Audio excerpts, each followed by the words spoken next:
Shang-Chi.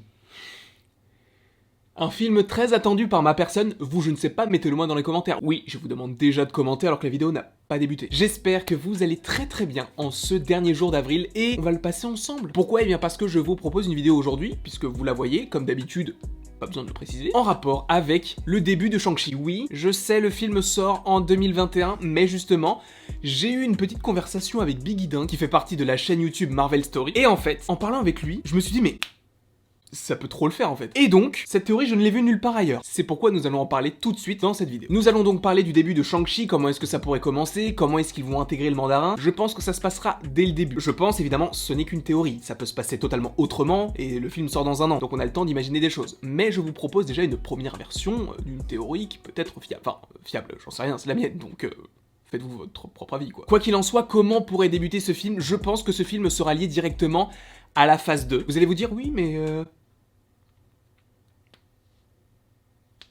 pourquoi? C'était une petite chorégraphie de questionnement. Donc oui, vous pouvez vous dire, mais pourquoi dit-il ça? Le mandarin est présent depuis Iron Man 1, puisque le mandarin est à la tête des 10 anneaux, les 10 anneaux qui étaient donc un groupe terroriste qui a kidnappé Iron Man. Je ne vais pas vous refaire le dessin, une vidéo sur le mandarin est sortie sur la chaîne. Donc il y a déjà un rapport avec la phase 1, mais avec la phase 2 et Iron Man 3, il y a eu un rapport totalement logique avec le mandarin, puisque c'est le méchant du film, enfin.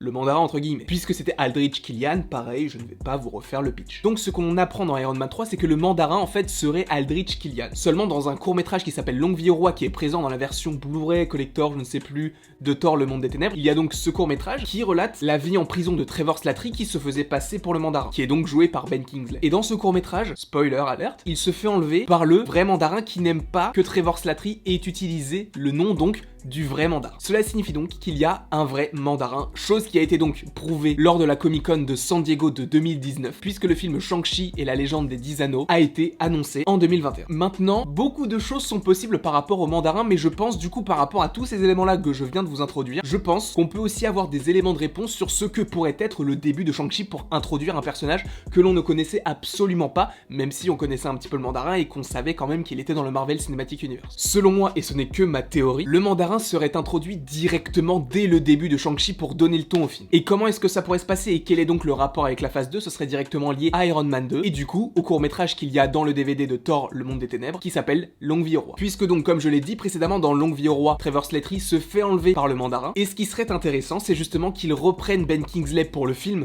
Shang-Chi et que l'on voit en fait la suite de ce qu'il se passe en 2013 donc dans Iron Man 3 après que Trevor Slattery se soit fait enlever et qu'en fait on voit le personnage de Trevor arriver avec des hommes de main du mandarin qui se retrouvent face au mandarin. Trevor Slattery se demande qu'est-ce qu'il se passe, sauf qu'on sait que le mandarin n'a pas aimé qu'il prenne son nom et qu'il bafoue un petit peu toute l'institution qu'il y a autour de lui. Donc quel serait un meilleur début pour un personnage aussi puissant dans l'univers Marvel que le mandarin que de tuer Ben Kingsley, donc Trevor, à l'aide d'un anneau qu'il aurait déjà en sa possession et justement son but à lui c'est de récupérer les 10 anneaux pour devenir le maître du monde vu qu'il n'y a plus les pierres de l'infini. Voilà, je vais pas vous faire un dessin. D'ailleurs, les anneaux McLuhan et les pierres de l'infini on en parlera le mois prochain. Enfin c'est dans 1 à 2 semaines puisqu'on est fin avril. Donc ce que je vois en début de Shang-Chi c'est Trevor Slattery qui arrive avec des hommes de main du mandarin, qui le conduisent au mandarin, le mandarin dit tu as utilisé mon nom, tu as sali la personne que je suis et ce que je représente, tu vas mourir, mais il ne meurt pas de n'importe quelle façon, il meurt à cause d'un anneau qu'il a, peu importe lequel, je ne sais pas, je les connais pas encore assez, j'ai pas encore préparé la vidéo du coup qui arrivera dans 1 semaine, mais je vais me renseigner tout ça, je vais vous expliquer un petit peu tout ça. Mais donc par rapport au mandarin, je pense qu'il tuerait directement Ben Kingsley, et là boum, écran noir, Marvel Studios, une petite musique, et là tu vois Shang-Chi et la légende des 10 anneaux. Moi je kifferais, c'est typiquement ce que j'aimerais. Après, est-ce qu'ils le feront? Je n'en sais rien, je ne suis pas chez Marvel. En tout cas, je ne sais pas si vous avez aimé cette petite théorie du début de Shang-Chi, n'hésitez pas à me le mettre en commentaire de savoir si vous, ça vous a plu, ou si vous avez une autre idée, même si c'est dans longtemps, on peut quand même théoriser tout de suite. Et donc, n'hésitez pas à commenter, comme je viens de vous le dire précédemment, n'hésitez pas non plus à aimer